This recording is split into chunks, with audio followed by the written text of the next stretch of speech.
Hello everyone, welcome to my channel. Today I'm coming back with the first review of 2026 and it is Hamnet. Hamnet is the newest film from Oscar-winning director Chloé Zhao. This movie will leave a mark, and actually it already did. It won Golden Globe for the best drama of the year, and now it has a chance to win an Oscar for the best picture of the year. And to be honest with you, her name always connected in my head better with her quite average superhero film Eternals, rather with the best picture of the year from 2020, No Man Land. Why is that? I don't know, maybe because this movie didn't make as big impression as I thought initially it will, or it did. I remember reviewing this movie quite positively back then, but I didn't place this movie even in my top 10 of 2020. Anyway, we are not here to discuss No Man Land 2020 or Eternals, but I have to be honest, I do have some mixed feelings about Hamnet. There are things I didn't like in this movie, and there are things I completely love and adore about this film. But before I go more into the details, I wanted to mention one more thing. For me, as you might already know, always the most important thing in the film are emotions. This changes everything. One good scene, one good moment, for me, can elevate movie from average to good, from good to excellent. The same way it can go obviously down. One bad scene can really lower my perception of the film.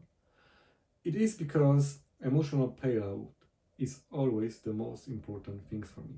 The connection with the scene, the connection with the characters, that's what matters. And this can really overshadow for me a lot of other categories or things. I know the craft matters and I am not indifferent to it. I like to look at the all technical categories: music, cinematography, performances, directing, costume, and in the whole film, from the critical point of view, it is something that is important to me. But when the emotions take a place, well, then everything else is a second category object or thing or matter to me. And that is why I do review the movies the way I do. But that being said, I don't wanna keep you waiting any longer. Let's crack on Hamnet now. The good and the bad about Hamnet. So let me start from what didn't work for me in this film, or what I didn't like. And there's a few things here to mention. One of them, these things, or the most concerning one, is the amount of spiritual elements.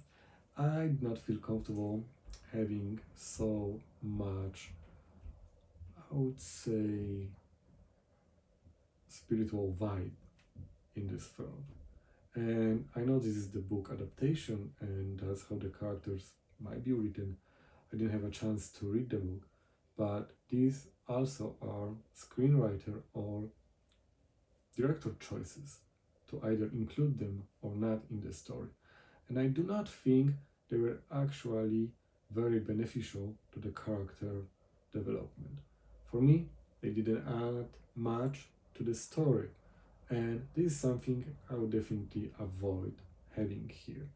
It's not about not having some things at all in the film. It's more about looking for a balance, or obviously what kind of perception can be taken from it. Me as a viewer, I didn't enjoy this moment. But this is obviously one of the things only. The other things that had, I think, a little bit less of impact, they were storytelling, story structure, or character development, or rather lack of character development. There is more of building momentum, more of creating tension in this film, rather than telling the story of these characters. And this is fine with me, because obviously for me the most important are emotions. So when I was watching it, I was waiting. So at some point, this movie is kind of testing you. And there is a thin line between boredom and the patience. It's more like having this movie being on hold for 2 acts to obviously deliver the act 3. It's more like, if I can compare this to Braveheart and the famous scene of hold before they will go into the battle. Imagine looking at the scene in Braveheart for, let's say, an hour. That would be something, right? And here I felt with the whole story and the film like that. So it is very risky choice in my opinion, because I was questioning why this movie is so good. Why is getting so much praise? What I'm watching here. I wasn't at some point even sure, but the final act, it delivers. It definitely pays off to wait. Luckily, Chloé was able to flip the coin and change the way I felt about this film. Her choice of putting things on hold, the weak points, actually she managed to make them work for the benefit of the Act 3. This is the first film in a while that actually not only shocked me, but I would say emotionally destroyed me. This film is kind of a catharsis of the emotions. It delivers a powerful emotional kick. This is volcano feelings. Tornado, earthquake, a huge storm that the Act 3 make you feel like you're on the boat on the highest wave ever. And it was beautiful, but in the same time, it was very deeply emotional. The way the movie is talking about love, loss, the powerful feelings like grief, the sadness that comes out from the movie is on another level, in my opinion. This is what I love to feel when I am watching movies. This is what I would call the essence of the film. When I'm going to the cinema and I can feel that way, I know it was worth my time. It's not only about enjoying, because I love to enjoy what I'm watching. And some movies are for pure pleasure and enjoyment, but some movies are to make you feel, they are to make you change the way you think about the movie, and this is something very important to me. However, obviously, not only emotions matter. The critical thinking and technical categories, especially in the hour season, this is something very important too. So let's discuss that. Jessie Buckley's performance is captivating. She delivers the best performance in her career. She's stealing the scenes and she carries this film on her shoulders. But that doesn't mean that she's the only one worth mentioning. Paul Mescal and Jacoby Jew. Paul Mescal is great. I love him in this film. And the young actor, Jacoby Jew, he really made a great impression on me. I think he has a really bright future in the movie industry.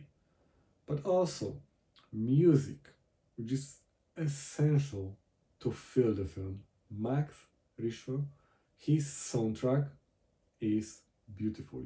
It makes you feel all the emotions. Cinematography, another great category. costumes. All these categories definitely deserved nomination, or who knows, maybe they even will bring an Oscar home. And I wouldn't be surprised, because this movie is really well made. The way the movie talks about the grief and the loss and the emotions, this, even though the script might be not the best, maybe the characters development could be better, the way the script is talking about the emotions, the way they are performed, this is something that I will remember for a long, long time, if not forever. And this is something I would like to see in more movies, obviously.